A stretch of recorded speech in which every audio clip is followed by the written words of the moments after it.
What's up, y'all? Welcome back to Outside the Clutch. Tonight we're gonna have someone that I've had the pleasure of getting to get to know over the past, say, a couple of months.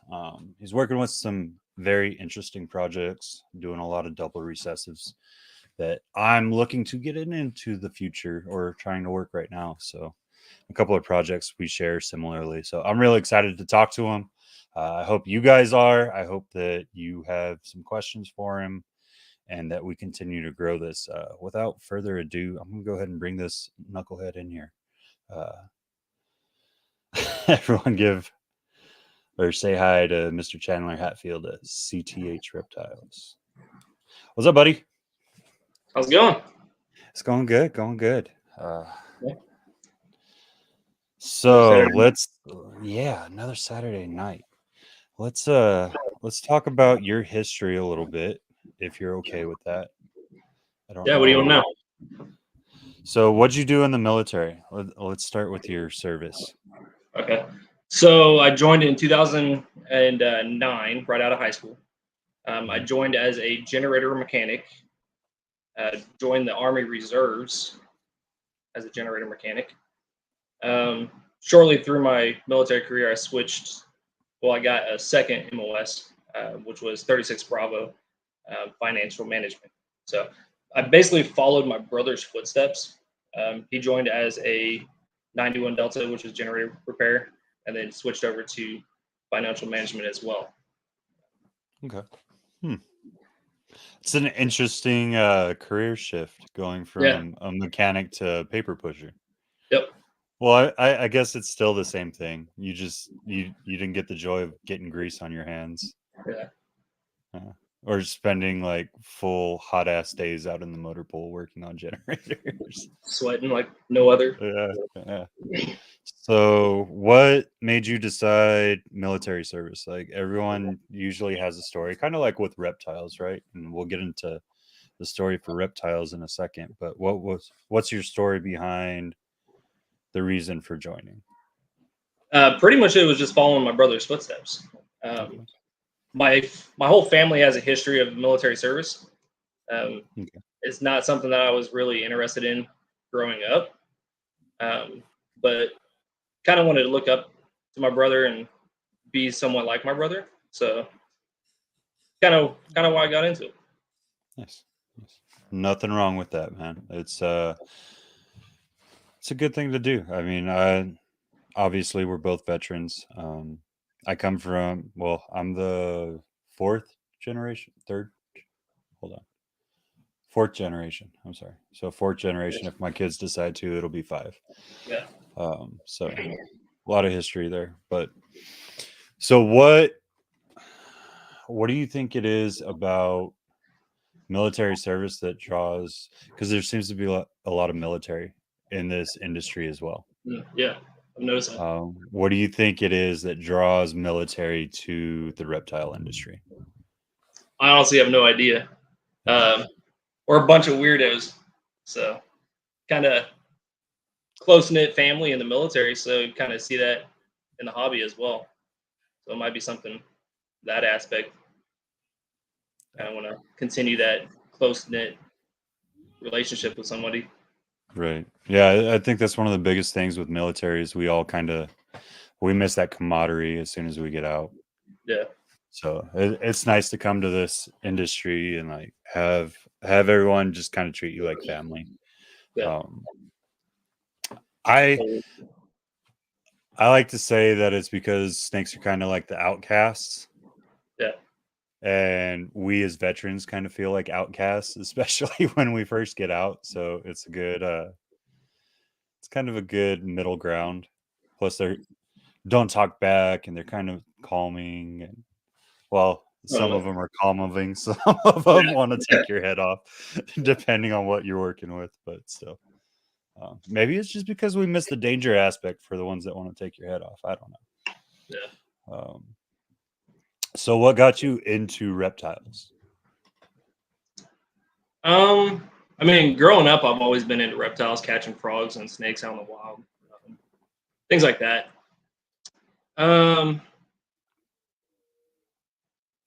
I would say I would say I got my first snake in middle school.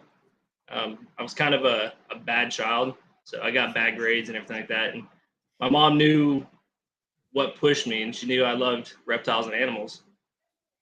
So one of her ways to get me to get my grades up was she went out and bought me my first snake, which was a yellow rat snake. Nice. So that kind of fueled the That's, love for it. That's an interesting choice for a first animal. That's definitely not your typical first animal. Yeah, it was it wasn't calm. It was a wiry little thing. Yeah, Sure. rat snakes are kind of known for that, aren't they? Yeah. They're good for biting you and musking you, and definitely letting you see the attitude side. Yep, I agree. But yeah, that's probably where my love of wanting to keep reptiles came from. So, yeah, I sure did. Yeah. I You think are it's. correct there, I James. don't know about that. I don't know about that. I think you've been around a little bit longer than Jason. Yeah, just a little bit. So, well, from my understanding, you've been around since what, 2017, 2016? Actually, Or before that? longer than that, yeah. So I got into ball pythons. Like I started doing my research on one of my deployments, if you will. We mobilized or deployed in the Army and the National Guards and the reserves. Anything overseas, we call it a deployment. So we deployed to Kuwait, and we had some downtime. So I noticed on Facebook it was a banana ball python that scrolled through my news feed, and back in 2012, and I saw that and kind of started doing my research and learning about ball pythons. And I would say that's when I got into it, was 2012. It wasn't until I got back in 2013 that I actually bought my first ball python. So I've been around a lot longer than 2017. That's almost 10 years. Yeah. You're right there, man. You're right. You're where everyone hopes to be, at kind of that sweet spot. I think it's kind of like when we were in the military. They say if you make 10 years, you're gonna make it. Yeah. So you're gonna go the distance. Very nice. So when you first started out, what were your goals with this? Was this just like because you said you did your research for a while and then you decided to purchase one. Was it gonna be like a hobby business to start with, or was it just, okay, I want to move into these because they're cool? It was kind of like I wanted to get into them. I wasn't really looking at it as a business or really breeding at that point, because I was kind of focused on the military career. I was wanting to continue to focus on the military and do military things. So I wasn't really wanting to kind of grow really fast. So it wasn't until I would say 2000 and about 14 or 15 is when I kind of looked at it more of as a hobby or a business, if you will. And it wasn't until 2017 when I actually started really growing and becoming more of what I am now. Okay. That makes sense then. Yeah, because I was looking through and I was like, most of his snake pictures started around 17. Yeah. Yep. So 2012, 2013 was my first deployment, if you will. Then I came back and I got a couple snakes. I bought 2 snakes right off the bat, which was a butterball or a butter, and then it was a lemon blast.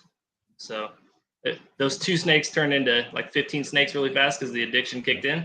Yep. So I was buying snakes left and right. 2014 came up, and I was actually on the list to deploy again to, that one was to Afghanistan. So 2004, all of 2014, I was gone. My mom was taking care of my snakes and my rats. We lived in a 2-bedroom apartment with my mom, my brother, and I. So it was kind of cramped.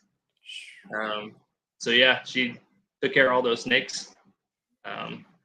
Came back 2015, started doing some breeding and things like that. And then 2016 came around and I was out the door again. So back to back to back. Yep. Right on schedule. You did the. Yeah. That sounds like a National Guard work every 2 years. Well, I mean, they're trying to push that towards active too, I think. But yeah, most of the time when you get told you're gonna go on a depending on the base. I know, like for armored, you get told, hey, you're gonna go every 2 years, and it doesn't happen that way. So, yeah, you never go. Yeah, I got one in almost 7 years. So Yeah. Oh Lord. Hear him. Yeah. Music to your ears. No.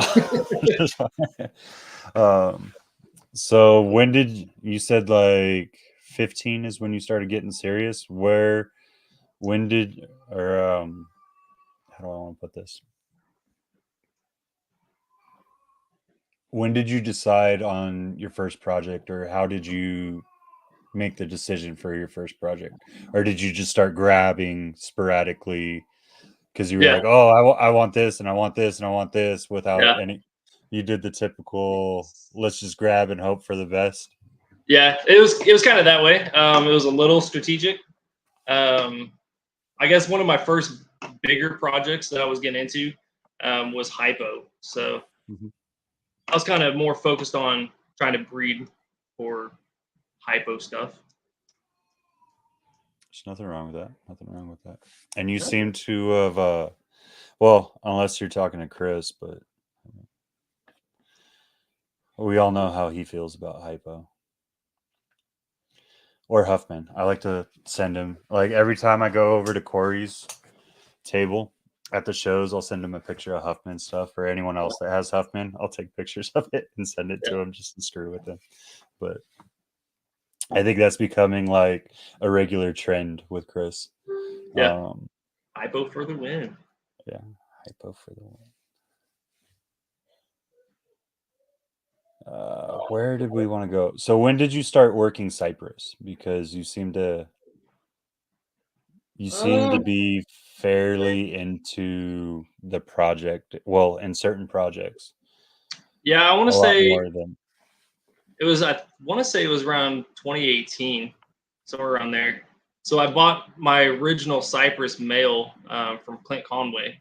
It was a fire yellow belly Cypress male, and that's basically what started my Cypress love. Of course, the first thing I did with it was put it into clown to make head clowns. As you should. I'm not going to argue with you on that, especially with what we're going to be showing in a little bit. Yeah, it paid off. It definitely paid off. So, yeah, 2018, I want to say, is when I got my first Cypress. Nice. And so you put it directly into clown. What was your first aspiration with it? Like, no, because obviously you got to make the babies, you got to grow those babies up and then put them back to either hets or a visual to come out with it. But in the meantime, while you were doing that minimum of 4-year wait, what was kind of your goal with Cypress while you were pushing that or waiting for that time? Really was just trying to make combos to learn more about the gene. So at the time, there wasn't a whole lot of Cypress stuff being produced. I mean, there was a good handful of it, but nothing really in the recessive world. You'd see a few Cypress clowns pop up here and there. But I really wanted to know and learn more about the gene itself. So that was my goal, was to learn more about it. So what's your, I'm going to pull it up here right now, actually. Hold on. Let me, how do you shift 6? I want it. It's not doing what I want it to. What the heck? Come on. That's not what I wanted either.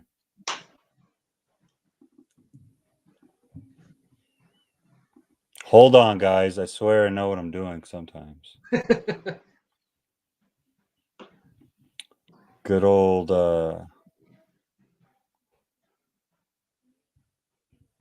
View page source. No. Not what I wanted. So talk about your projects a little bit while I'm trying to figure this out. I'm trying to pull up that Cypress yellow belly clown reel. So what my current projects are? Mm-hmm. So some of the current projects that I got going this year, I'm working pretty heavily with like hypopides. I actually have 5 double hets that are breeding. A couple hypohetpide stuff that's breeding. So I'm working the hypopide project. Desert Ghost Clown. I was lucky enough that male that you're actually going to pull up, I was lucky enough to trade for that Desert Ghost Clown male. I was heartbroken when you did that, man. Yeah. 26 Shut up, Chris. I love you. But yeah, so awkward silence between military people happen all the time. You should get used to it. I know it's great for podcasting though. Awkward eye contact too. Right. I don't do eye contact. That's weird. Like, but yeah, double recessives really. Hypopuzzles, hypopides, clownpides. So you've been going really deep into the double recessives recently. Yeah. When did you start working double recessives, and where do you kind of see the future going with those? Do you think it's going to become like the new norm to where you have to have a double recessive, or do you think you still have a little while before that happens? So I started double recessive projects a couple years ago. I produced my double het Desert Ghost Clown females a couple years ago, and then the double het hypopides. So I started working towards producing double visuals a couple years ago, which was the building blocks of creating those double hets. I do see the industry going more towards recessives. Like it's all you see nowadays. People talking about recessives, clowns, pides, desert ghosts, things like that. So I do believe that the industry is advancing towards more recessives and double recessives. And then you got those crazy guys like Justin that are doing triples and quads. So it's working that way. So. Well, I think you have people that are, I mean, they're hitting triples already. Yeah. I think there's people that have quad heads like Justin. I think he's actually put, I don't even know how to say it right. What would it be? What's a 6? Quinn? No. Quinn? Couldn't tell you. I have no idea. No, I think Quinn is 7. No. I don't know. Anyways, he has 6 hit, which is insane to think about. So my stupid Mac won't let me share what I want to share. I have to go through and like set all these permissions now. So I screwed the pooch on that. So I'm just gonna quit trying to share stuff, and we're gonna focus on you. And if you want to see his stuff, you're gonna have to go to the link for his Instagram down below. Yeah. So you set one of your goals this year as being more on social media as well. So what's your actual aspiration? Because I know you said you wanted to be more consistent with it, or you wanted to be just more active. But I feel like you do better with goals if you set them for something very specific. So are you looking to post once a day, or are you looking to like work on the algorithm more and actually learn how the algorithm works for each platform, or what's your actual goal for it? So I just want to be more consistent on it. I'm not really interested in learning the algorithm. I feel like if I post enough, the algorithm will pick it up and start to show it more, such as the Instagram reels and things like that. I set a goal of wanting to get 10,000 followers by the end of the year on Instagram. So I started doing a couple giveaways, like some small things, which got me up to about 3,500 followers. And then I had a couple friends telling me, "Hey, you need to do Instagram reels." So I started doing Instagram Reels, posting like, I don't know, 2 a week or so. And out of nowhere, it just started blowing up. And now I'm up to like 14,000 followers on Instagram in a month. Jesus, Yeah. that's insane, dude. So Nice. I completely smashed that goal of 10,000 in a year. But I want to be more consistent at it. I don't want to like overdo it, if you will, but 2 to 3 posts a week is where I want to be on Making Instagram. me look like a chump over here. No, I'm just playing. Instagram Reels. Right? No, You I gotta do be- it, man. I put a reel and well, I was putting a reel in a post every day, but I also just put the same hashtags. Like I'm too lazy to Yeah, give I a do the crap exact same about them. thing. Copy and paste. Yep, pretty much. But so what project are I know I'm jumping all over the place. This is how my mind works, guys. Welcome to Fealys Brain. It is the most unorganized thing in the world. Um, what project do you or are you really pushing for this year? Like, what are you the most excited for? Because I know you took that year off, and we've been talking about that and how you're really excited to see a couple of projects come to fruition, especially with having to take it off because of that move. And Yeah. typically, they tend to go with a little bit larger clutches when you give them a year off the Yeah. following year. So hopefully you hit your goals, but I'm Yeah. gonna shut up. I want to say one of my biggest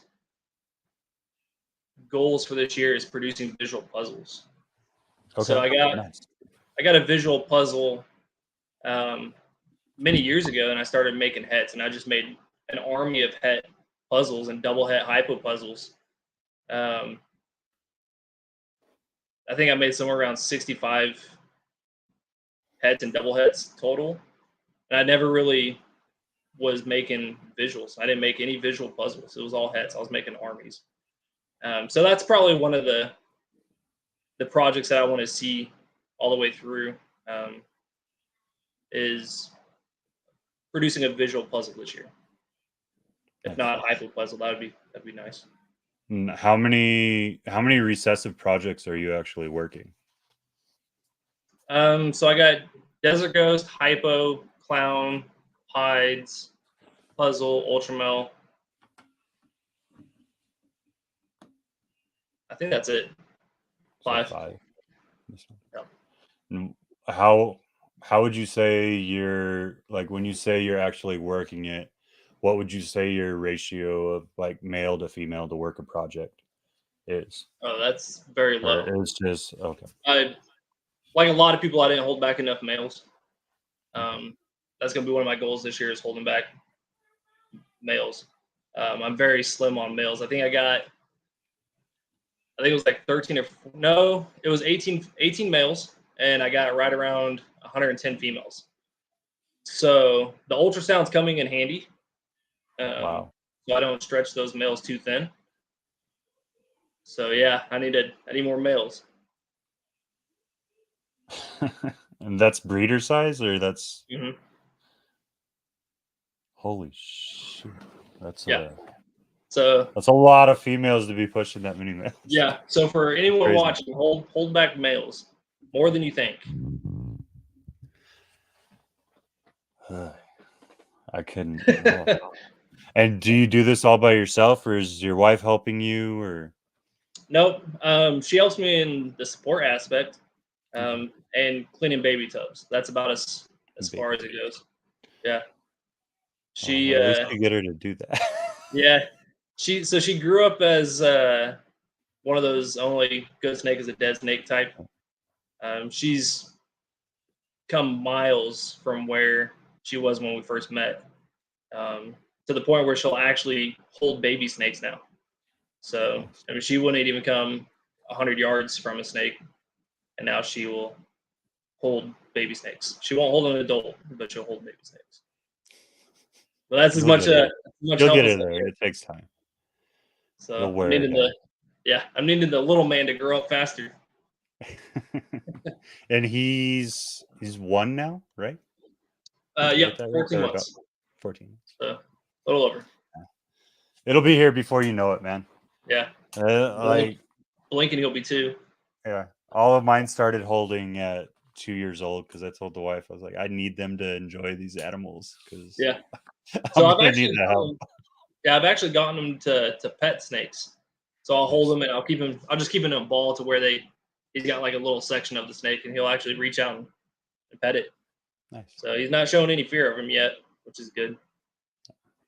It happens. Like honestly, my oldest was probably the most scared of him, and he got a lot better after he took his first bite. His Yeah, first bite was a probably like a 3-foot carpet to the stomach. man, Yeah. damn. All He pythons are wasn't nuts. happy with it. Yeah, Yeah, ball pythons are nothing for him now. But that carpet is now in a breeding loan with someone else because the other kids they go for heads. Like he was at least smart enough, and he goes for the body. The other kids go straight for the heads. yeah. It's like, oh, don't do it. No, Yeah. touch the body. Touch the body. Other end. Go for the other Yeah, yeah. Go where it poops, not where it bites. end.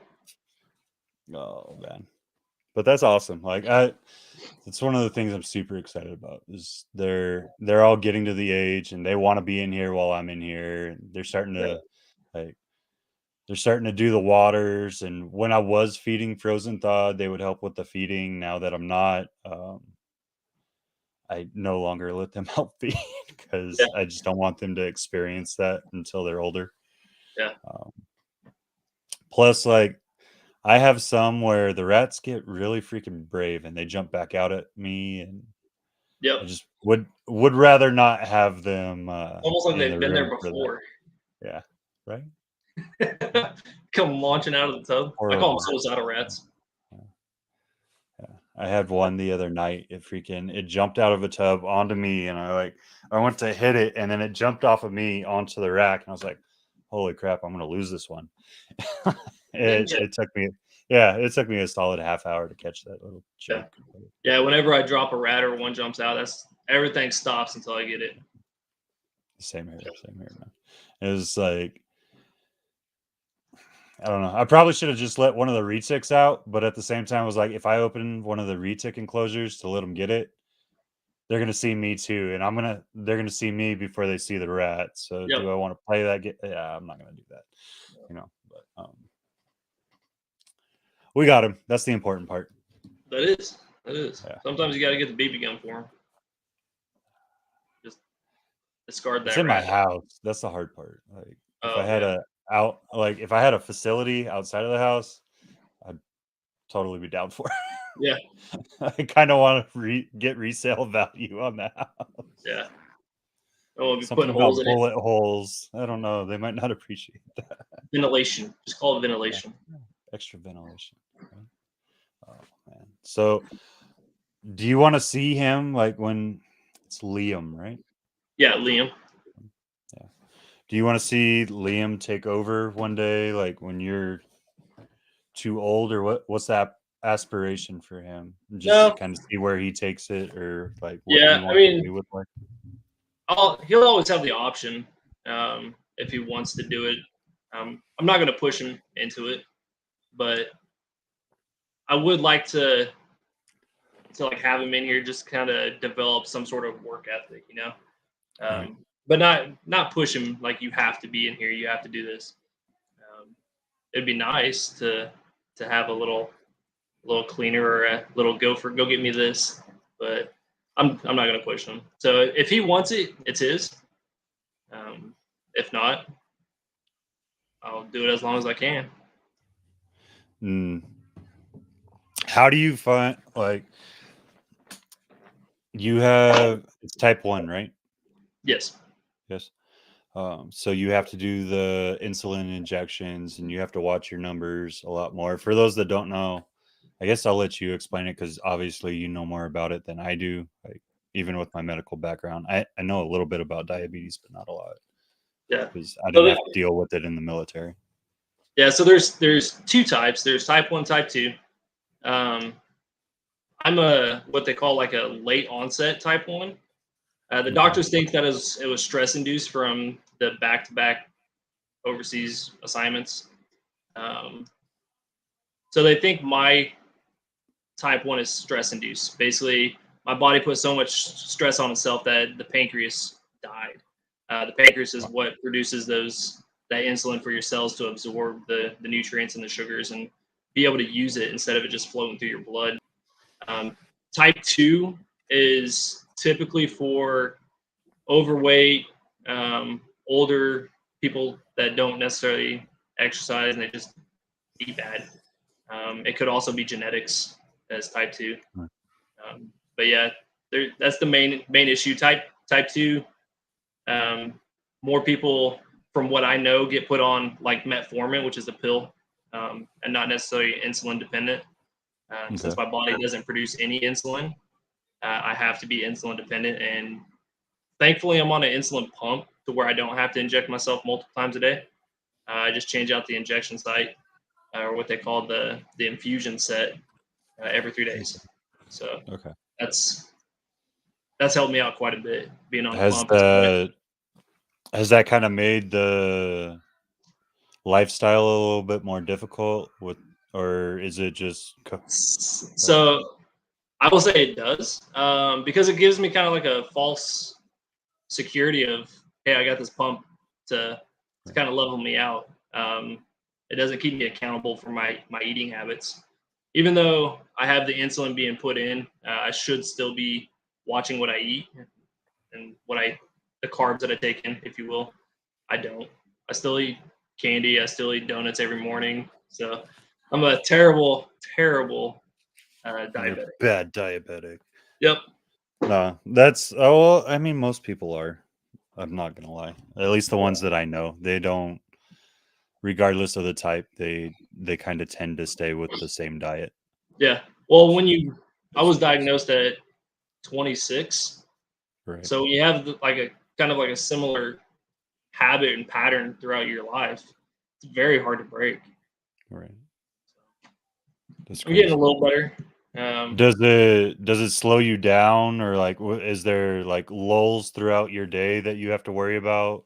Yeah, like when you're cleaning tubs or rats, is that something you need to be cognizant of? So more exertion, more energy you do, of course you're burning sugars and carbs. So I do have to watch it. So even if I don't give myself any insulin, I still have like the pump is giving me insulin. But if say I didn't eat and I didn't bolus, if you will, the pump's still pushing insulin into me at a certain rate every hour. So I got to be aware of that, because if I'm continuously just working and going and going and going, my blood sugar would just plummet. Summers, when it's hot and humid, typically will make me drop like a rock out of nowhere. Even if I'm not doing much, I'm just standing outside, it just makes me drop like a rock. Wow. And you said you have 130, give or take, breeders between males and females. How big is the collection altogether? Like with grow ups and I want to say I'm just under 200. Just under 200. I got a couple juvenile racks in the other room that are holding some nice snakes to eventually rotate in. If I could share pictures right now, they'd be seeing. Especially that Cypress stuff. Like this hat's driving me crazy. Yep. You freaking killed it with that Cypress stuff. Yeah, I think that's why we. Go ahead. I'm sorry. That's one of my more, like, I guess, proud moments of producing something. Like I was actually able to see something through and create something that a lot of people liked. You know? There's just like I've looked at it in single form, and I'm not gonna lie, it's taken me probably 4 years, because I saw it almost right after I came into the hobby or industry or whatever you want to call it. I saw it in a private collection. I saw it with a couple of other things, and I was just like, this isn't like, there's something there, but the way the people were using it, it didn't catch my eye. And this was like way before I started looking at subtle details of every snake that I look at. Like, I don't know that people want me going through their collections anymore, because I'll sit there on one snake for like half an hour and be like, oh, look at how there's dinner. Yeah, picking out all the details and the imperfections of it. Absolutely, man. Like but now seeing like what it does with clown, what it does with spot nose, what it does with certain just enhancing genes is freaking amazing. Yeah. But I think it's been in or around long enough that you've had the ability to line breed it for your favorite characteristics. Yeah. And that's what's really making these animals pop now, is you were able to spot something in your initial animals, and it's coming out with all the things that you've put it to. Yeah. So but yeah, I'm excited for Cypress clowns in the future. I love what you're doing with it. I'm actually in the process of working it into Desert Ghost Clown stuff. So trying to take that to the next level. Yes, sir. Yes, sir. It'll be nice. I got a couple female Cypress het clown combos that are ready. So I just got to get them to go. So now that you're working double recessives, how do you what's your mindset on how you have to set that up? Because I know actually around this time last year, I talked to Will from RCR, and he was talking about how he kind of works a double recessive or how he works a triple recessive, and it seems like everyone has an outside or a different perspective on how they want to work it. And I'm not necessarily saying the genetics themselves, but I'm saying like, okay, you're saying that you want to do the hypopides or the DG clowns. Like what's your thought process when creating that? Because obviously you don't want to just do DG clowns. You want to bring other contributing morphs into it. So Yeah. where do you think those need to be added, or how do you get that pushed into a project, or how do you start that project? So I started, of course, with double heads. In my mind, I'm going to grow up, even if it's just a regular double head, like my double head hypopides. They're just double head hypopides, and then I'm going to hold those back, grow them up, and then once they get to around 1,000 grams, I'm going to start looking for a male for them, whether I produce it or whether I buy it. Ideally, I would like a double visual for that project, just to reduce the odds. But I'm at least looking for one or the other, whether it's say a hypo het pied or a pied het hypo. Right. That's what I'm doing is I grow up the females and I look for a male for them. While those females are growing up, I'm doing a lot of research. So looking at what other people produce, looking at how different genes interact with certain combos. Like I don't want like lesser pieds and spider pieds and stuff like that. So I'm looking at what can I make that's going to produce what I like. So it's a lot of research. It's a lot of holdback and research, really. So like I get the grow up of the females. I think what I was trying to get is like, when do you decide to throw a different morph or a different genetic in? Like, do you do it at the base? Like, are you doing het? Well, you said you do het to hets, but like, are you throwing a known het to create pause hets to bring in other morphs, or are you trying No, to just create that visual, and then once you get that visual, you'll put it to other stuff to create full hets? yeah. So I try to Okay. stay away from pause heads. Okay. I've got some pause head females growing up, but as far as the male, I want it to be a for sure thing. I want to know for sure that it's going to carry that gene, because I don't want to grow up all these females and then waste time breeding a male that might not prove out. Right. No, that makes sense. Absolutely. So yeah, going from the very beginning, I'm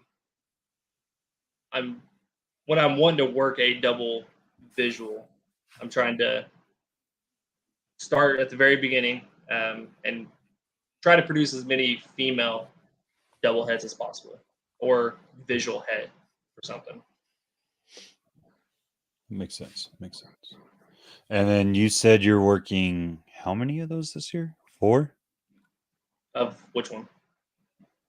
I think you said 4 different double visual projects, didn't you? You said hypopides, So clown Hypopie, DGs.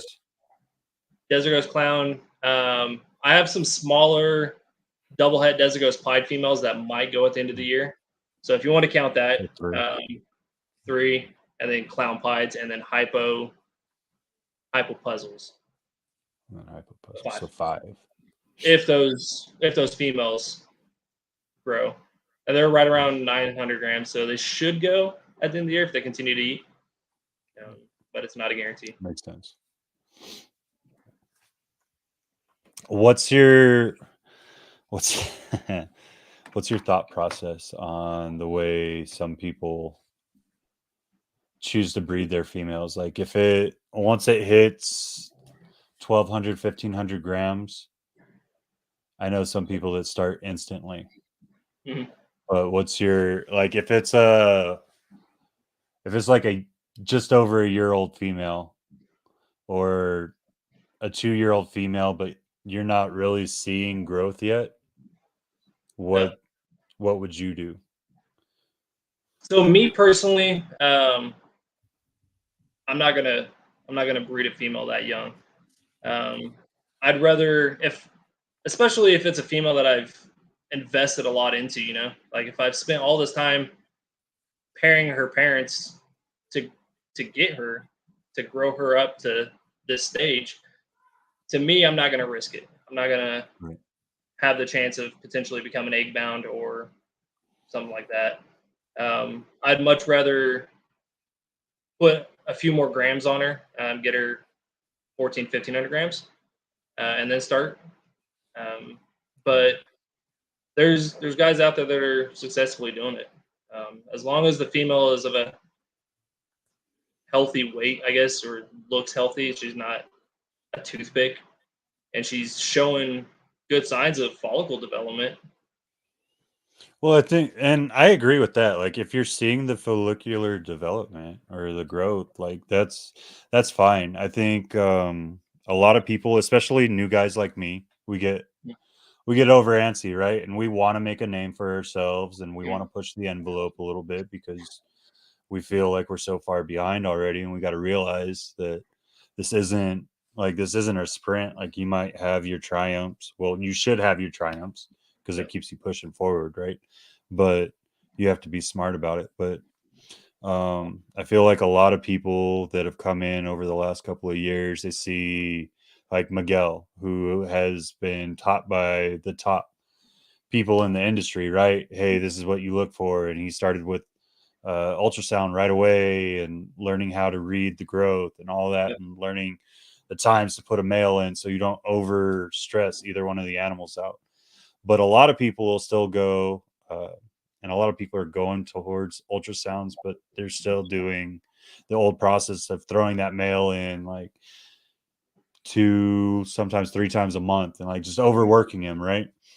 yep, Um, or they start working a female and then that female lays her first year, but her first year's essentially completely slugs because she wasn't mature enough for yeah, it. And I think that's one of the things we got to fight in this industry is yes, you want to make a name for yourself, but as long as you're carrying and doing it right, I think it's more important to make a reputable name by showing the quality of your animals and how you care for your animals at the yeah, start.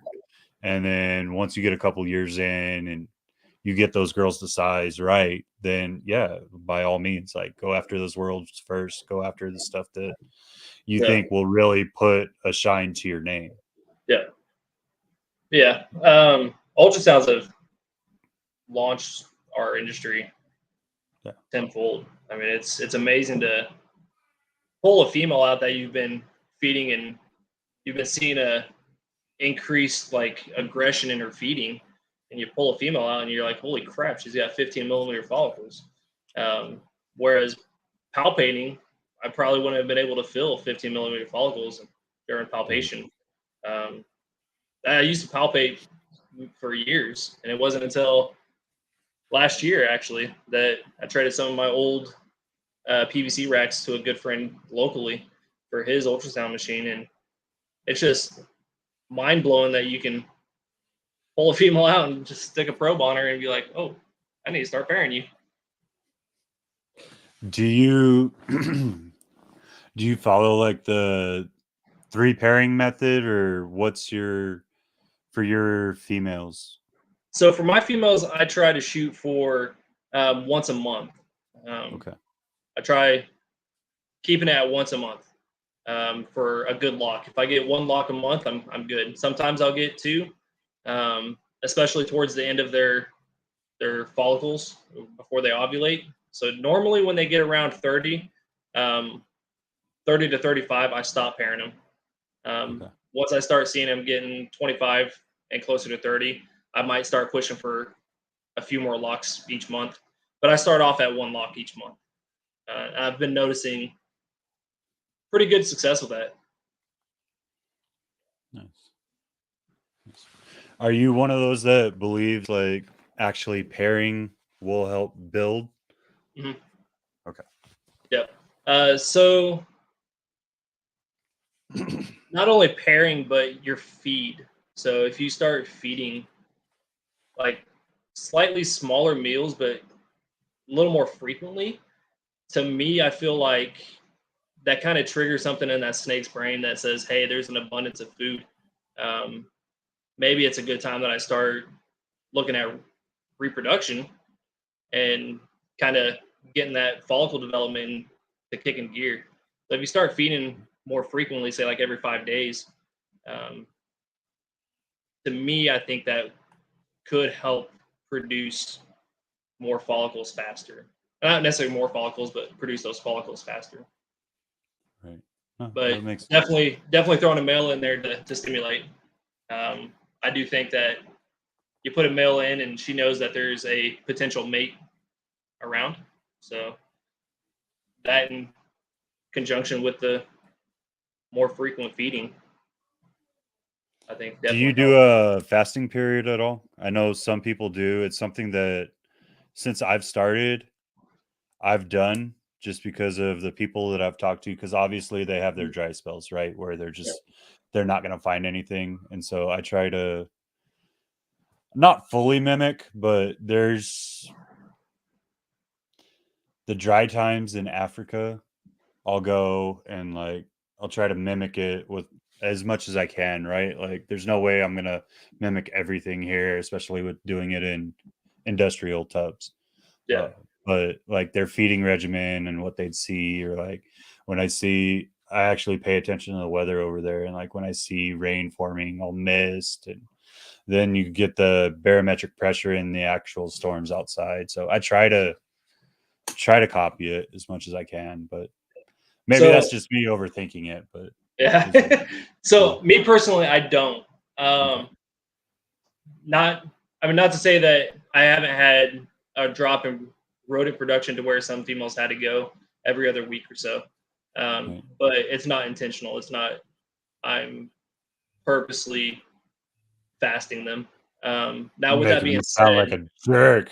No, I'm no. just no, I'm just So with that being said, there are I believe it's the Barkers have the book that kidding. um, basically goes over food cycling, if you will. And they were saying that and one guest that you might try to get on is Jake Milbrat. This is where I learned it from. So I'm actually Jake Milbrat's employee, and he's trying that this year is the food cycling. We just started it. We just started feeding the females again. So there's not much data, I guess you can say, to give you on that. But they were saying that there was 2 times a year that they noticed that they had a boom in follicle development. Shortly after the heat of the summer, where Mm-hmm. their rodent production dropped or something, but they had to go a certain period of time of not feeding, and then during the winter as well. So in their book, they've outlined that where they had 2 times a year of really good follicle development, and it was shortly after those fasting periods. Right. But like I said, me personally, I don't do it. I just increase the amount of rodents that they are offered. Yeah. So I forget who. Actually, I think it was Riley. Riley Jemison. Yeah, I'm gonna say his name wrong. Jemison of Riley's Reptiles. I was talking to him, and he showed me some of the barkers. And so from August to September, I actually only offer them one meal, essentially. So Is within that that 4 one week meal? period, Okay. like just one meal altogether, and then I'll start them off extremely slow in September and build them Mhm. up in October, build them up in November. And I actually don't even really see any type of breeding response or behavior from them until probably almost December, in all honesty. But that's just from the heat here. It's so freaking Yeah. hot that even if I ran ambient, it's so hot during the day that they just don't want to do anything. Yeah. But Yeah. When it gets and really hot, I it don't want to do seemed anything to either. be, I mean, it seemed to work fairly well. Like all the girls that I've done it with haven't had any issues. Like once I start offering them regularly again, they're always on it. They Yeah. jump up. I can start feeling follicles right away. Granted, I have a very well, not anymore, but I had a very small collection when I started, so Yeah.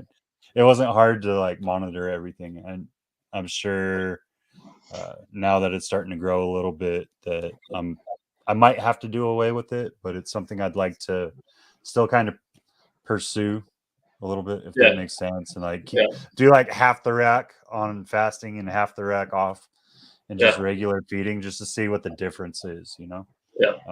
It's something that intrigues me, how I guess it's the same with us, right? Like our food cycles kind of, and you're like, you with your diabetes are key in point, right? Like your food cycles or what you bring in is such a big part of everything that happens with you, like whether you can reproduce, whether you even have the energy to move around and Yeah. survive. Like it's huge. So I think continuing to do that, and I know people that get like they're not even voltas, and they get animals that are 5,000 plus grams, like full size females, and Yeah. they're not, they start looking like boas essentially, like I've got a couple of them. yeah. I think I got one female that just ovulated, and I weighed her, and she was like 4,600 grams. So That's just insane, a dude. massive, massive females. I'm hoping she drops like a retic clutch of 25 eggs. You know. Yeah, hoping that'd be, I think the voltas do what, like 13 to 15 eggs or something like that, something Yeah, I crazy. think somebody had one that dropped like 21. Holy They posted it on that like Python Regis last year, I want to say, and it was like 21 eggs. that's It was insane. ridiculous out of like a 600-gram female. How how many clutches are you shooting for this year? This year I'm shooting for 40. That's my goal. 40? Is 40. Yep. What was kind of your average before you did your move and had to take that year off? So the most I've ever done was 22 or 23. So You're trying that to was when, double. Holy, yeah, that's a big jump. Yeah, yeah. It's a gonna huge. keep me busy. So, Absolutely. There's nothing wrong with that. Are you you're gonna be a regular show guy? Like, is there a certain circuit that you want to work, or yeah. So I registered for Arlington at the end of the year. That's one nice. that I definitely want to try to hit every year. It's just a lot of fun. I haven't been able to go recently because of the little one, so Right. he's just been so young that we haven't been able to make that trip. I would like to do Tinley. It's a bit of a drive, but I hear it could be worth it. We attended it back in 2018, the wife and I, and it was a lot of fun. So I don't want to do a ton of shows, but I do want to do a good handful each year. So you want to put the focus mainly on your morph market and then hit some of the bigger shows just to just to kind of get your face out and and work hang the out with crowd. friends and things like that. So Nice. I'm totally with that, man. That's kind of where my thought process is. Like, I don't want to. I know the people that do it and they're super successful with it, and it's great for them. But it's a lot of work. yeah, it's a lot of A work, lot and of it's a work. lot of sleepless nights, and Yep. like it's so much time on the road with those animals that I think when you're older or you don't have kids, it's a little bit easier to do something like that. Like Yeah. once you have a family or when your kids are still young like this, it's so hard to have that type of lifestyle. Yep. That it is. But what where did you start getting your mentorship, or how would you say you received mentorship? Because I feel like everyone, like some people watch YouTube videos, some people actually get hands-on mentorship. Mhm. A lot of mine has been like YouTube, and then we go and we'll hang out with people like Miss Marita that just popped up, or JD. I don't know. I never know who's behind these anymore. Or like I'll go hang out with Earl and we'll talk about stuff that I've seen in my collection, and he'll kind of show me through his snakes, hey, this is what I would do, right? Yeah. So who would you call your mentors, and how did you first start receiving mentorship, and how important do you think it is to actually become successful? So I've been lucky enough that the Wichita, Kansas area has a decent amount of breeders. Um, when I first got into it, I was buying from one of my good friends, John Stoltz. He owns a local pet store here. That's where I actually bought like my first like 10 animals from. So he's helped me out quite a bit getting into it. And then shortly on after that, Jake Milbrat actually helped me out quite a bit and became a pretty good mentor. I was actually, I think this was back in like 2015, somewhere around there. I was actually going over on the weekends and working at Jake's. Sometimes I would work for a snake, and sometimes it was cash. But yeah, it helped me working for Jake back then. Kind of helped me decide if I wanted to do it on a bigger scale. Right. No, that makes a So lot of sense. learning different things from him absolutely helped. That's and I think Getting that's important because a lot of people think it's like it's gonna be super easy, and yeah, I can clean my 5 snakes in like 10 minutes. It's no big yeah, deal, which means you're probably not cleaning them good enough, but whatever. But you know what I mean, right? Like yeah, they spend like half an hour cleaning their small collection, and they're like, oh yeah, I could do this full time. They don't yeah, realize that once they get to 100 snakes, it's gonna take a couple of hours, and yeah. like running over each snake, checking their health and things like that. It's a lot to take in. Yes, James. Yes, he does. So You have a fairly big collection too there, sir. Just saying. yeah. Starting to take over multiple rooms. But what do you think is one of the most important things as a new person to look at? Like As far if as you could animals give or the advice, hobby, well, just in the keeping sense altogether, because I feel like if your keeping's off, then you shouldn't even worry about yeah, pushing it to industry side. But like someone coming in that wants to actually do this, whether it's hobby level or like really make a um, full-time career out of this, what do you think is the best advice you could give someone just coming in? yeah. So starting off, I would say find somebody that could mentor you. Somebody that there's so much information out there on the internet um, to filter through and try to figure out what's going to work for you and And it's all what's right, what's contradicting. wrong. So yeah, I would say find somebody to mentor. That's your go-to person if you have any questions. And of course, do your research, figure out if this is something that you want to do, is keep 10, 15 animals, or if you want to grow it into a money-making hobby. So figure out if it's what you want to do, and get a mentor. Yes and James no. wants yes and no. Yes and no. So the baby and the juvenile room are still ambient. They run solely ambient. But my adult room is back on heat tape, as well as radiant heater, just to keep a set temperature, because it's cold here. It's like 30 degrees outside right now, and I'm in the basement. So that's disgusting. Yeah. So yes and no. I still run ambient in the baby room. Okay. I think actually What do switching over you? to heat tape kind of boosted my follicle development. So it kind of gave them a regulatory period where they can get away from the heat if they wanted to. Whereas ambient, they're stuck until you gave them fresh cold water, and then they can bull rat. Right. What do you run for your ambient? Are you? So the baby room is at 85. That's where I have set it, and I have a humidifier in there as well, just to keep it going. In the adult room right now, it is 79.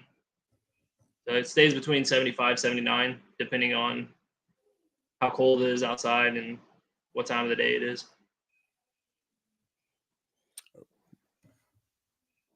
Is that just? Are you running it cooler just because they're on heat tape, or? Yeah. Okay. Yep. Makes sense. I want to give them that, I guess, if you will, escape from a medium. The hot. Right. That's funny. Well, it's not funny, but it's like I'm thinking about it like so in my externship right now, I don't know how the school picked this out, but like they have me working for this company that owns a construction company, right? And they own 2 different restaurant franchises throughout the city. So like between the 2 franchises, I think they have like 8 or 9 stores, and all the managers have to meet at the main office, and everyone's desk has some sort of animal at it, which was Like a live animal, or like a yeah, picture? like live animals. Like What? the CEO has a ball python, which we're switching over to what's it called? What's it called? Bioactive? Bioactive, thank you. So we're switching his ball python to bioactive, and then we have bearded dragons. One of the main secretary has rats because the ball python didn't eat rats and they became pets. And then That's goofy. they're trying to bring in birds, and essentially it's going to be like the main office is going to be like its own little pet store, which is kind of cool. Yeah. And they're like, well, you're the animal person and that's what you want to do as a business, so we're gonna give you your grade for this externship based off of how well our animals are doing at the end of it. I was like, oh Yeah. well, at least I'm working with reptiles right now. Yeah. But that's kind of cool though. yeah, it was a calming thing, man. Like it helped out right away to break the ice. So Yeah. it's pretty cool, and it calms me down. Like once I start getting frustrated with staring at the computer and like Just look over at your cold animal. calling people for sales or like Yeah. cold calling for interviews, like it's like, oh, let me go mess with the animals for a second, and they understand it, so they're all cool with it, which is awesome. Yeah. But we're hoping he's actually looking at potentially getting one of my retics, because by the time we move, I just decided it'd probably be best not to move with the retics. Yeah. Can't guarantee that I'll have the space for him once we move, so I would just rather get them into more capable hands. And his entrance, he wants to build like a big bioactive whole wall exhibit for the retic, so it can climb and do all kinds of stuff. So we're trying to figure out how to work that, and then he'll have the company's logo like right in the center, and it'll have different layers for it to climb over. Should turn out pretty cool if it goes the way we think. Retics are so cool. Yeah, I love them, man. They got an attitude. You got to be able to read them, which is something I'm working with them on, so that they understand. It's like, hey, if you're seeing this fast tongue action, like, just take your time with it. Let them read what's going on. So I used to own retics. Back when I first got into it, I got a different variety of species, if you will. But the retics, they're very intelligent animals. You'll get there. You'll be able to figure them out, and each one has their own certain personality. Well, I've been working with the two that I have. Well, I had more than two. I've downsized my retics over the years. And then I realized that I really just don't want to breed them. So I'm going to get all the males out, so I never have to deal with the hostility. Yeah. And then, so I have two females right now, and both of those females I've been working with for, like, I think the older one I've been working with for 4 years. The younger one I've been working with for about 2 years now. So I have them pretty well pegged. As soon as you get them out, they're calm. It's just getting them out of the enclosures. How big are they?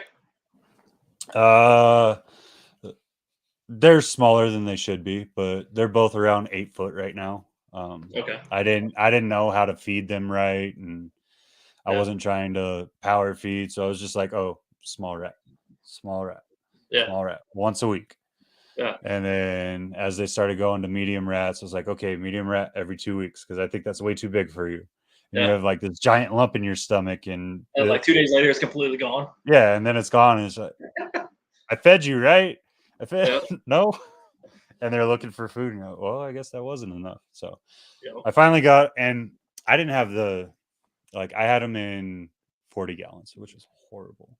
And they're still not in enclosures that are big enough, but they get out regularly enough that they get to stretch, they get exercise, like they get worked now instead of just sitting there. Which was the big thing. Like, that's where I was really messing up. And I'm bringing in, if I can't get them to homes that I'm comfortable with before we leave, they'll have the 10-foot plus enclosures. Eventually, probably like whole wall displays once I can have a facility built. But is what it is, man. You gotta do what you got to do, I guess. That's one of the big things that I harp on now too, is like, I've always loved the pattern on retics. I love the intelligence, but it is not a beginner snake, and I did it from a beginner, and I learned my lesson. Like, there's a lot behind it. And when they get to a certain size, you have to have somebody else there. Absolutely. I don't know. And my wife's so tiny that I was like, I can't even have you there, because you're so small that if they wrap and they decide to hold on, you're not going to get them off. Like their power is going to hold on to you too. My biggest one got just over 10 foot, and I wouldn't say it was too much for me to handle, but with my mom at the time, my brother won't touch snakes, so he moved in with us shortly after my Afghanistan deployment. And he will not touch snakes at all. So I had to rely on my mom, and she was 5'1" and like 85 pounds. So it's like, that's the main reason I got out of them, is because it was just me. When they get to a certain point, just having that extra set of hands there if needed is great. That's why I need the kids to grow up faster. You get five kids on the tail. Here, all 3 of you, just hold on to the tail. I'll get them out. We're good. But are you working anything else besides just ball pythons, or do you keep anything besides ball python? No, I do have one boa. It's an IMG male that I bought at Arlington when I was there last. and he's gotten pretty good size. But other than that, I'm not really focused on anything else.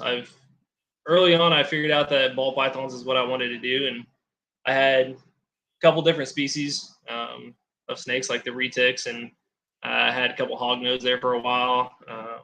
Gopher snakes. I had some gopher snakes. And it's just ball pythons is what I wanted, so I stuck to that. What do you? How would you? How do I want to put this? Like, how would you tell someone to look at things? Like, you obviously went through a few species. I went stupid and like started buying everything because I just Yeah, enjoy reptiles in general. Like, if I could have a zoo, I would have a zoo. I am the worst reptile businessman there probably is, but yeah, it is what it is. I just enjoy everything.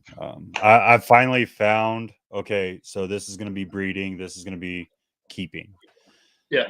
sanity, but like how would you say, or how would you advise someone to find what they like? Like, just get your hands on everything, or is it a I wouldn't necessarily get your hands on everything. You'll find out pretty quick that everything is not what you want. right? Um, it all comes down to research. If you have a certain species of animal that you really enjoy, that you like to look at, and it just fascinates you, um, that's probably what you're gonna find yourself working towards later on Right. and down the road. Um, right now, I don't have much of anything else. I have that one boa, and that's mainly because of space. I don't have the space to keep things properly. Um, when I, if I ever get to the point where I can build a facility, I will have different species of animals, like dart frogs and different micro geckos and dwarf caimans, things like that, creature, um, things like that. I'll have a section set aside for that. But right now, I'm focused on trying to grow a business, and ball pythons are what absolutely fascinates me right now. So Nice. There's do your nothing wrong with research on what you like. Figure out if one you're going to be able to house that animal properly. Um, if not, it might not be good for you to be in your collection. So at 10 years, I feel like you have a pretty good feel of how the ups and downs and how everything works um, within the industry. Where would you see yourself, and where do you see the industry in 5 years? Continue to grow, and I think I think both. I think I'm going to continue to grow. I'm going to continue to push myself to one better myself and better my collection.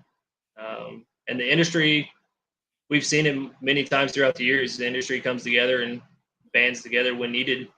So I think both are well. The answer is both's going to continue to grow. It really is. As long as we Mm. continue to do our part and support each other and support the industry and support those that support the industry, we're gonna continue to grow. And We're that's not where going. I was kind of getting ready to go with it. One of the things that I wouldn't say upset me, but it wasn't something I was expecting to see, was you kind of saw a little bit of timidness at the last Arlington, right? Like, the normals were there, like the Mhm. regular vendors were there, the regular people that just show up to see everybody was there. And then you had the regular people that come through, and I mean, it was a successful show. People sold, everything was good, but it just felt like it wasn't what you've seen recently Yeah, over the last couple of shows, especially I guess since COVID, really. It hasn't declined, but it hasn't had that uptick that I would have thought, now that yeah, everyone's able to convene in bigger areas, right? And I think a big part of it is the regulations that we're facing. And obviously, like you said, as long as we continue to support those that support us, then you'll see the growth, right? yeah, Um, and I do feel like people were a little bit hesitant to buy at that show because of that. and hopefully we don't see that again. I honestly think that the Lacey Act amendments will really more than likely get kicked out. I mean, if even one person from every state is as obnoxious as I've been with my Texas senators, they're hating me. Like at this point, their secretaries know me by name. Yeah. They know my number and don't want to answer it. So, Yeah. But I really hope that we don't see like people being timid, because obviously if you want to make this a business, you can't be timid. Like you have to be smart about it, but you can't be timid. Like if you're going to worry about every time a regulation pops up, you're not going to build a successful business, or at least in my eyes. And maybe that's because I'm hungry. I don't know, but yeah. I mean, I wasn't able to go to this last Arlington. I was debating on it, but there was a couple things that just happened around that same week right. that I just decided to stay home. But there's probably things going on throughout the world or the United States and the world, that people are just scared of. So, and they have every right to be. I mean, fear of the unknown. I mean, we all kind of have that, but I think everything's going to be all right. I don't think, like you said, I don't think these amendments are going to get passed. At least that's what I hope, and we'll go back to normal ish until something else pops up. And I mean it's a pattern. Like obviously they're doing more than I've seen them do in the past, but it seems like every 2 years or so they try to push that national level of amendments, but it seems to get shot down or stricken from whatever they're trying to force it into. Because it's never just the Lacey Act alone, or never just reptiles alone. They're always trying to backdoor it into something else, and it gets caught every time. So hopefully we continue to win on that. But where do you think your stopping point is going to be? Like, is this going to be something where you need to yourself bring employees in, or is this going to be like you and your son only and like a family thing? Or where do you think your peak's going to be? And it doesn't mean that it can't change in the future, right? Like we're always changing our mind, but like what's your happy place right now, or what do you think? Honestly, I don't know. Honestly, I don't know. I mean, it's a lot for one person, so I would like to see potentially bringing on an employee in the future. But I'm going to continue to grow this. I'm going to continue to grow my, not just the quality, but the amount of snakes that I have. My goal is hopefully in the next couple of years being able to build an actual facility, get everything into one spot. I know you've been posting them. What's that? I said, I know you've been posting plans. Yeah. We talk about it every time you put up blueprints. Yeah. I mean, it keeps me motivated. There's been many times throughout the years that I've been discouraged and kind of wanted to quit and give up, but having an end goal or midway goal is important. And actually seeing something in front of me just gets me motivated, whether it's a snake that I want to hit or it's blueprints for a building I want to build. It just keeps me motivated to keep going.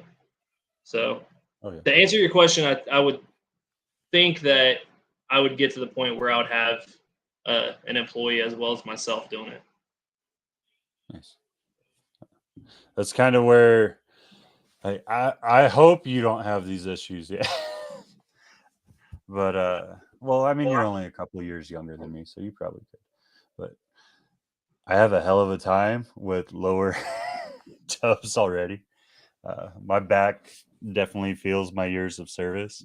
Yep. So that's what I'm looking for. I'm like, just so I don't have to use a hook and look like a wuss, because I hate using a hook to open those tubs now. Hey, I love using a hook. I mean, a hook is great. I'm able to pull the tub open and look in there and get things moved around without having to bend down and actually physically pull that tub out myself. Hooks are great. Not just for I don't snakes. like tub hook. snakes Well, are I good. like snake hooks because I like to herp and I like to mess with hots, but Yeah. I just think it's, I don't know. Maybe I have the wrong mentality on it. I don't know. I'm just like, Yeah. it's a ball python. If it strikes, it's not gonna hurt. So whatever. It's just, I mean, you can call Not me that that's lazy, what you should be looking for, but it is. but I mean, definitely those lower tubs is bottom 3. It's like hook, just pull the tub out. It's not for the snake to strike out at me. That's not it at all. It's just to ease the load on my back. Yeah. And Especially that's when what you're it's going through become, like tubs. especially the rats, like grabbing individual rats out of the bottom, and you're just like, oh my god. By the time I'm done cleaning rats at the end of the night, it's like, babe, help me stand up. Like, get a really long tongs and you just pull them out. Absolutely. Oh man. But yeah, I think you're heading in the right direction, brother. Like, you're putting out some crazy freaking animals. I think everyone has an eye out on what you're going to do. You seem to have a vision for this, and I'm excited to see what you do in the future. I'm excited to see how big you decide to take this, because you have a sound business head, and you seem to have the right people around you to help you grow this. So that's the biggest part of it, is having the right people around you. Yeah. If you don't have the right people around you, you just kind of get stagnant and lose motivation. So you gotta always have those friends that help you out. James Derling's helped me out many times throughout the years. So he's a peach. He's been a big blessing. Is that where the photos come from? I was trying to figure out what was going on between you two, because every now and then there's a profile picture where it's just James on your Facebook, and I was like, I don't understand the joke. Is there an inside joke going on between you two? Early on, like a year and a half ago or so? Yeah, so there was a group of us that changed all of our profiles to somebody else. So James was I was lucky enough to get James. So gotta upgrade my profile. There's like a white elephant type thing. Yeah. And you just picked one and went with it. Nice. Well, how can everyone find you? I've been on here for an hour and a half. I'm sure you want to get some food in you, and with that big of a collection, I'm sure you got some poop to clean up. I don't want to keep you on too long. Yeah, so biggest thing is Instagram. I'm kind of rotating my Facebook more towards kind of personal stuff. Okay. I'm getting a lot more involvement on Instagram. So Instagram and Morph Market at CTH Reptiles. You can find me there. You can always find me on my Facebook page. Just my name. You can find me on there. I do have a Facebook business page, but it's kind of stagnant. You did the same thing I did. You started one and started using it, and then like, man, I'll just post it to my regular one. Yep. All right, guys. Make sure you give Chandler some love. Like, this dude, he's got a lot of knowledge. I didn't even tap half of what we've talked about. He's a really good dude. So make sure you go out, you give him some love. Obviously, if you're on here, you should probably be over there, because I'm a knucklehead compared to this guy. But we'll definitely keep an eye on Chandler and hopefully bring him back for round 2, because there's a lot of stuff I wanted to talk about, but we were just we're shooting the shit this time. So I hope you enjoyed it. Yeah, it was fun. A lot of fun. I love it, man. I love it. This is probably this is my de-stressor every week. Yeah. Between the animals and then getting to talk to somebody and just talk animals, this is my favorite part of the week. That sounds bad. My kids and wife are gonna hate that, but whatever. Hey, you said de-stressing. It's part of de-stressing. Yeah, it's part of de-stressing. I got to de-stress so that I could let them put up with me, so I'm not too crazy. Right? Yeah. But you all have a great weekend. Make sure you reach out to them, give them a follow if you haven't already, and send them some love. Let them know you saw them on Outside the Clutch. And we'll see you guys next week. Next week was supposed to be Ryan and Phil, but they had some preoccupied time. So we're going to push them a week. So the week before Tinley, we'll be talking to Phil Goss from US Arc and Ryan McVeigh. Really talk about the push. Next week, the Senate goes back and starts talking about the America Competes Act. So make sure you're really pushing hard this week and reaching out to your senators. Let them know that you want the Lacey Act verbiage to be taken out of the America Competes Act. I thank you guys so much for your support and all your time. Y'all have a great weekend. Later.